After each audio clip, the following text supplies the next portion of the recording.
తల్లికి ఉండే హక్కు పిన్నికి ఉండదు. తల్లి ఏమో తన కొడుకు మీదన తన కొడుకు మరణానికి సంబంధించి సిబిఐ విచారణ అక్కర్లేదంటుంది.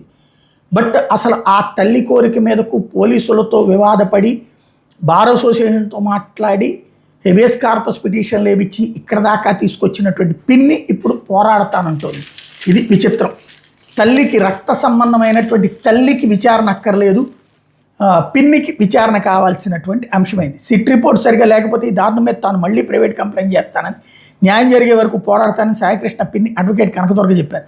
సాయికృష్ణ తల్లి విజయలక్ష్మి తప్పుకున్నా సరే తాను న్యాయ పోరాటం కొనసాగిస్తానని, ఏదైనా సెటిల్ చేసుకున్నారా అని మీడియా ప్రశ్నిస్తే నేను నోరు తెరిస్తే వాళ్ళు తలెక్కడ పెట్టుకుంటారని ఆగ్రహం వ్యక్తం చేశారు.